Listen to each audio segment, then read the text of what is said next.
Hello dear জনগণ, আসসালামু আলাইকুম। ডিউ ফুড জোনের সাথে যারা আছেন সকলকে জানাই সালাম, আসসালামু আলাইকুম। আশা করি আপনারা সবাই ভালো আছেন, আমিও ভালো আছি। আজকে বৃষ্টি স্নাত আবহাওয়ায় অফিসের ঠিক দুপুর টাইমের শেষের দিকে খাবারের জন্য প্ল্যান করেছিলাম পাশের এক হোটেলেই খাবো। সচরাচর তো বাসায় থেকে খাবার নিয়ে যাই, তো আজকের খাবারটা একটু ব্যতিক্রমধর্মী চিন্তাভাবনার মধ্যেই আবৃত রেখেছিলাম। সেটার একটা উল্লেখযোগ্য কারণ হতে পারে, কারণ হচ্ছে মেঘলা আবহাওয়া, চারিদিকে প্রচুর পরিমাণে বৃষ্টি হচ্ছে। এই বৃষ্টির দিনে চিন্তা করলাম যে হাঁসের মাংস দিয়ে খাবার খেলে কেমন হয়। তো যেই চিন্তাভাবনা সেই কাজ, তো চলে আসলাম পাশের একটা হোটেলেই। সেই হোটেলে চমৎকারভাবে লাকড়ির খড়িতে দেখা যাচ্ছে যে হাঁসের মাংসটা রান্না করে থাকে। সেই অনুপাতিকভাবে সেখানে গেলাম, বসলাম। প্রথমে আমি অর্ডার করেছিলাম মুড়িঘণ্ট, ডাল এবং হাঁসের মাংস। তো সর্বোপরি প্রথমে তাদের মুড়িঘণ্টটা নিয়েছিলাম। মুড়িঘণ্ট অ্যাজ ইউজুয়াল অন্য যে জায়গায় খেয়েছি তার থেকে হাজার গুণ ভালো এটা।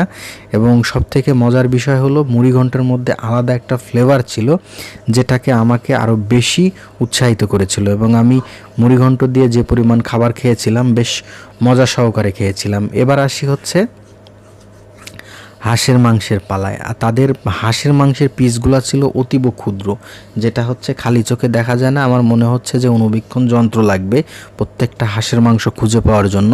তার মানে এটার বিশেষত কারণ আছে, কারণ হচ্ছে হাঁসের মাংসটা সেদ্ধ কম হয়। তার মানে বড় বড় পিস রাখলে সেদ্ধর পরিমাণ কম হয়, যার কারণে ছোট ছোট পিস রেখেছিল।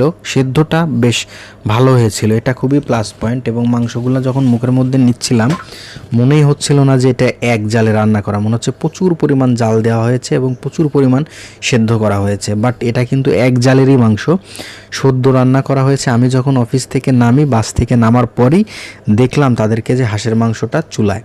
তো সেই অনুপাতিকভাবে প্ল্যান তখনই ছিল যে আমি এখানেই আজকে খাবো। সর্বোপরি পিসগুলো ছোট হলেও বেশ মজা ছিল এবং কষ্ট করে চাপাতে হচ্ছিল না, এইটা হচ্ছে প্লাস পয়েন্ট। তো আমি খাচ্ছিলাম, খেয়ে সর্বোপরি আমি এতটুক চিন্তায় উপনীত হলাম যে এদের এখানে ডাল ছাড়া সবই চমৎকার ছিল। তার মানে ফ্রি একটা ডাউল ছিল, ওইটা আমি লাস্টে ট্রায়াল দিয়েছিলাম, কিন্তু ওইটা আমার অতটা ভালো লাগেনি। মোট কথা বলতে গেলে কি, আমি ওইটা যদি রেটিং করা হয় ওই অনুপাতিকভাবে আমি ওইটাকে 0 দিব। তার মানে মোট কথা ডাল আমার একটুকু ভালো লাগেনি, কিন্তু সর্বোপরি এদের যে মুড়িঘণ্ট প্লাস যে হাঁসের মাংসটা, এটা আমাকে বেশ মজা সহকারে খেয়েছি এবং বেশ ভালো লেগেছে। এই হোটেলে যদি আপনারা খেতে চান তাহলে নাটোর শহরের সবাই হয়তো বা চিনে থাকবে যে প্রচুর হোটেলের কথা সবাই জেনে থাকবে, তবে এটা প্রচুর হোটেল না। প্রচুর হোটেলের অপোজিটে ইনসানিয়া নামে একটা হোটেল আছে, সেই হোটেলে আমি খেয়েছিলাম। মোট কথা ওই হোটেলে তো প্রচুর জনপ্রিয়তা, প্রচুর পরিমাণ মানুষের ভিড়, মনে করলাম যে একটু হিতের বিপরীতে যাই। তাহলে এই হোটেলটাও বেশ চাকচিক্য ছিল, বাট এদিকে পাবলিকটা একটু কম ছিল, গণসমাগম খুবই কম ছিল, যার কারণে আমি এখানে এসে নিরিবিলি বসলাম। বসার পরে যাই হোক, এবার লাস্ট ফিনিশিংয়ে এসেছি সেখানকার দই দিয়ে। আমি আরেকটু মাংস প্লেটের মধ্যে ছিল, ওই মাংসটুকু নিয়ে, এটা আমার আবার খাবারের একটা টুইস্ট, লাস্টের দিকে আমি এভাবে খেতে বেশি পছন্দ করি।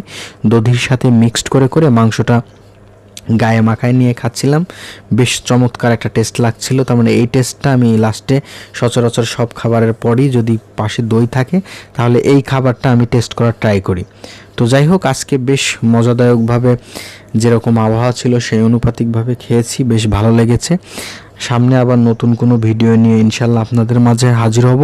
ভালো থাকবেন, সুস্থ থাকবেন, ডিউ ফুড জোনের পাশেই থাকবেন।